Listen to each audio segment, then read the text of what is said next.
छत्तीसगढ़ की राजधानी में हाल में हुई धर्म संसद में धर्मगुरु कालीचरण महाराज ने महात्मा गांधी को लेकर अपशब्द कहे थे।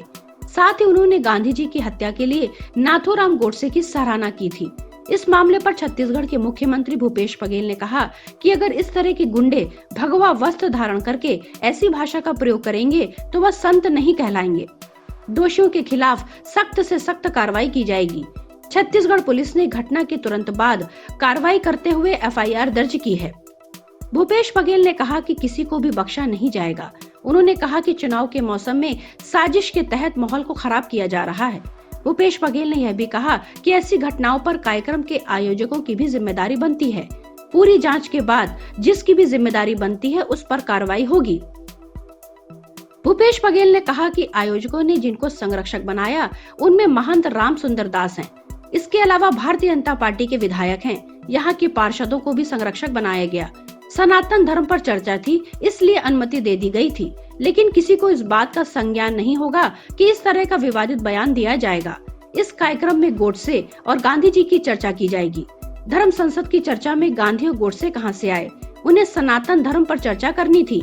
वे तो यहाँ राजनीति करने आए थे। उन्होंने कहा कि धर्म संसद का दुरुपयोग हो रहा है। सामान्य व्यक्ति के लिए भी यह मुनासिब नहीं है। जिस तरह की भाषा का प्रयोग राष्ट्रपिता के लिए किया गया, इस पर जांच होगी और जो भी दोषी होंगे उन पर कार्रवाई होगी। आयोजकों को कार्यक्रम में ऐसे लोगों को बुलाना चाहिए जिनसे समाज का लाभ हो।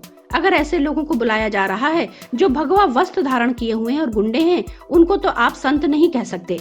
भूपेश बघेल ने कहा कि छत्तीसगढ़ में भारतीय जनता पार्टी द्वारा लगातार सांप्रदायिक भावना भड़काने की कोशिश की जा रही है, लेकिन भारतीय जनता पार्टी लगातार मुंह का खा रही है। 15 चुनाव हुए हैं जिनमें से 14 हार गए हैं।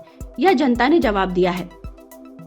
वहीं ओवैसी को लेकर भूपेश बघेल ने कहा कि ओवैसी भारतीय जनता पार्टी के एजेंट हैं। उनसे हमें सर्टिफिकेट की जरूरत नहीं है।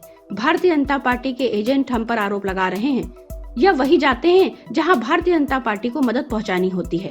इनको टीवी डिबेट में इसलिए जगह मिली है क्योंकि यह भारतीय जनता पार्टी के एजेंट हैं।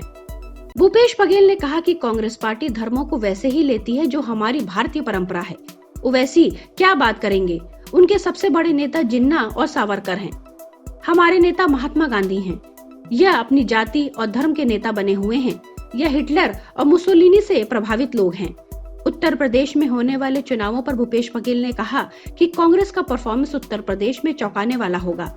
उत्तर प्रदेश में भारतीय जनता पार्टी बुरी तरह हार रही है और इसी वजह से चुनाव टालने को लेकर माहौल बनाया जा रहा है।